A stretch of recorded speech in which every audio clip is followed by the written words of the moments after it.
Welcome, weebs, gamers, and nerds alike. With spring season coming to an end, it's time to look forward at the summer season, and it is seriously looking like a ridiculous lineup, especially for brand new series and long-awaited sequels. While some might see this as a relatively slower season, especially when it comes to high-profile sequels, there are a lot of insane new shows and underrated gems that are sure to absolutely stand out. So in today's video, we go over 10 of the most anticipated anime coming in summer 2026. Make sure to subscribe so you don't miss out on more geek content. Without further ado, let's get into the list. Kicking off this list, we have the Saga of Tanya the Evil Season 2. We mentioned this in our previous video, but we had to mention it again. After 9 years, 9 whole freaking years, we've had to wait for another season of this highly slept on anime, and we couldn't be more excited for it to finally come out. This is an isekai that actually felt very unique with a very freaking solid cast of characters, great depth and world building, and an MC that just hooks you and drags you along for the absolutely insanely chaotic ride. We follow Tanya Degurachov, a young girl who commands an army. Tanya used to be one of Japan's elite office workers, but because of a wrathful god was reborn as a little girl. This god wants Tanya to believe in it and worship it, but oh boy does Tanya want absolutely none of that crap. Tanya prioritizes optimization and career advancement above all, and she'll become the most dangerous entity among the Imperial Army sorcerers. Now, does she go around committing basically war crimes with some loopholes here and there? Yeah, but nonetheless, it is such a stark contrast from your typical do-gooder isekai MC that's actually really entertaining to see. Not to mention the World War II with magic aesthetic and the light novel readers swearing on this next arc, and we could not be more ready for this next part to start airing on July 8th. Next up, we have Bleach Thousand Year Blood War Part 4, The Calamity. Honestly, we never thought we'd see the day that Bleach finally ends, but lo and behold, it's finally happening. After a 10-year hiatus, a whole decade, we finally got an adaptation of Thousand Year Blood War, and even with Studio Pierrot's rocky history when it comes to adaptations, they have absolutely nailed this out of the park.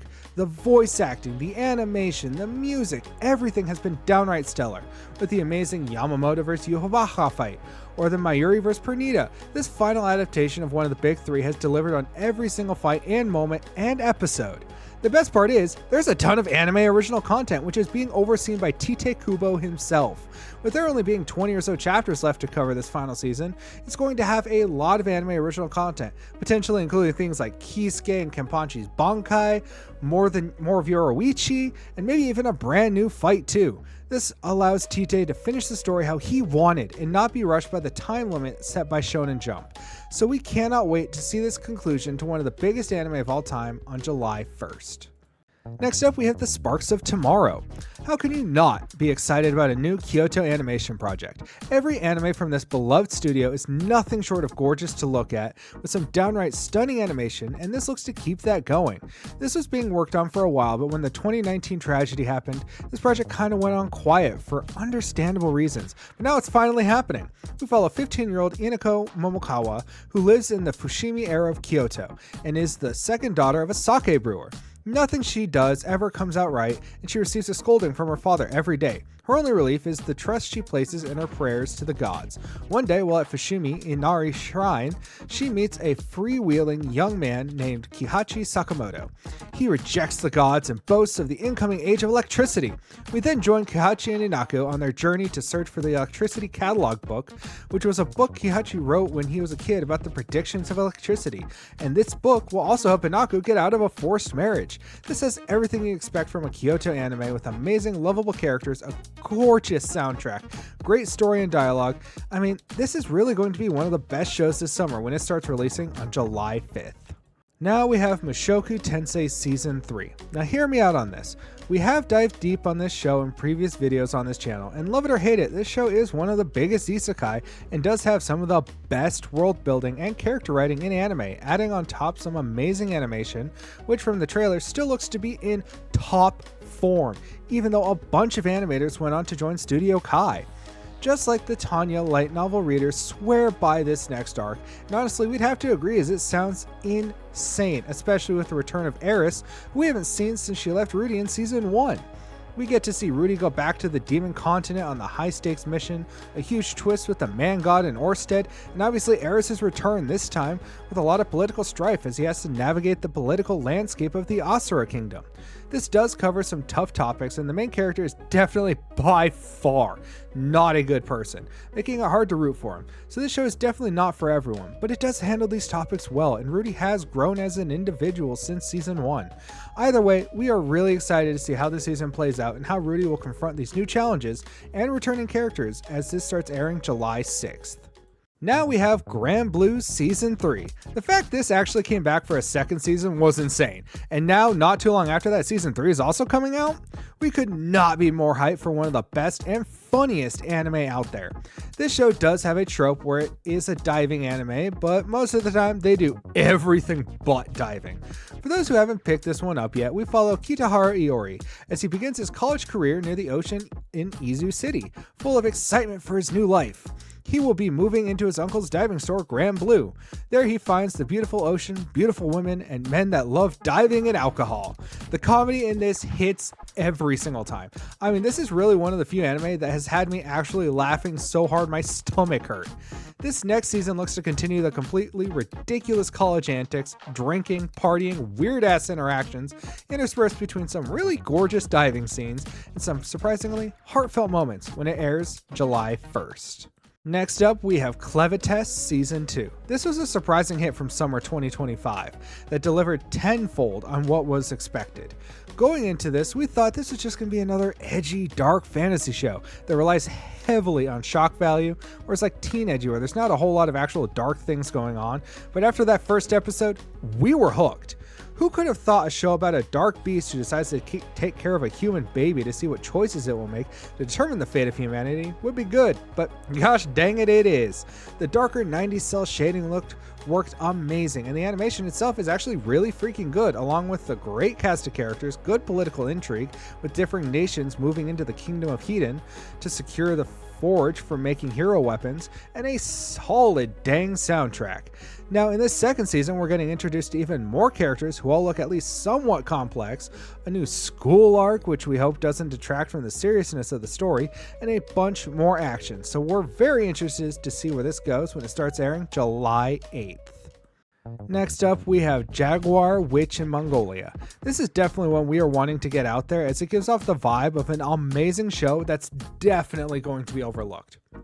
In this, we follow Fatima, a 13th century Persian slave girl who lost her family to the Mongol invasion, who's then taken to Mongolia and starts her plotting from within the Mongol Empire. She hails from Persia, who are known for their scientific knowledge and medical technique, which have been perfected. Now in the service of Toghren, the sixth wife of the second great Khan, she looks for a platform to put her knowledge to work. Seeing her attempt to navigate a world where magic is treated as a curse or a commodity is going to be insanely gripping, especially since it gives off a folktale kind of vibe. If you weren't sold already, the animation is done by, Science Saru. The painted animation looks amazing, the soundtrack is already gaining a lot of hype, and we are going in with open minds on this very interesting premise when it starts airing on July 4th. Now we have The Elusive Samurai Season 2. How the heck this has completely flown under the radar, we have no idea. Literally no one is talking about the second season of this really good historical shonen series. If you didn't watch season 1, the premise is this. The year is 1333. The Kamakura shogunate government comes crumbling down. A trusted vassal, Ashikaga Takuji, betrays the shogunate and organizes a rebellion. Hoju Tokiyuki, the rightful heir, escapes the massacre with a Shinto priest named Suwa Yorishige to Kamakura. On the run and fighting to stay alive, Tokiyuki sets in motion his plan to reclaim his birthright. I absolutely loved all of the characters and how they interact with each other, the actual genuine strategy that went into each moment and maneuver, and the animation was downright stellar from a kind of unsuspecting source at the time being Cloverworks. It has been 2 years since the series first aired, and Cloverworks has only gotten better over that time. I mean, look at Windbreaker, for example. This also has a really fun opening song that just kind of gets stuck in your head. We're very intrigued to see where this season leads when it starts airing on July 10th. To start rounding out this list, we have Black Torch. This is one story that definitely deserves to be told. This ran in Shonen Jump Square back in 2016, before it got suddenly canceled after barely 5 volumes because it just came out before stories like this were super popular and couldn't really find its audience. But 10 years later, and it's getting a full-on adaptation, and even the mangaka himself was beyond surprised. We follow a rough-looking character named Jiro Azuma, who's a ninja descendant, and his compassionate side emerges when it comes to furry critters he can communicate with. Majiro's soft spot for animals gets him in major trouble when a suspicious stray cat fuses with him, granting him exceptional power but also dragging him into humanity's hidden battle against powerful Japanese spirits. This has huge JJK vibes in the best ways possible, and the character dynamics hit completely different here. Add on top Yutaka Yamada, the composer behind Vinland Saga and Tokyo Ghoul. The music alone will probably carry this summer. While this will definitely be short compared to other shows, it's definitely going to be a high-octane ride from beginning to end on July 4th. To round out this list, we have Sekiro No Defeat. Yep, you heard that right. It's finally coming out this summer, and we could seriously not be more hype. The first of From Software's games to get the adaptation treatment, we follow one of the 3 canon endings for Wolf and Kuro's story, and this could be very easily one of the best action series of all time. It has that kind of potential. Not only does this have FromSoft's blessing, but a lot of the Japanese voice actors are returning from the game to reprise their roles. It has a hand-drawn animation with no AI that's going to be out of this world, a great soundtrack, amazing character designs, and if it's even able to capture a fraction of some of the otherworldly moments with the rage, violence, and emotions that made the game so gripping, we are in store for an absolute masterpiece, and we cannot wait for when it has its theatrical premiere in Japan on September 4th before going to Crunchyroll worldwide. And that wraps up our list for some of the most anticipated anime coming out in summer 2026. Of course, we left off a crap ton of shows, so let's know down in the comments what shows you're looking forward to. Make sure you check us out on Twitch and TikTok for more geeky goodness. Make sure you subscribe so you don't miss out on more geek content. And until the next video, keep on geeking on.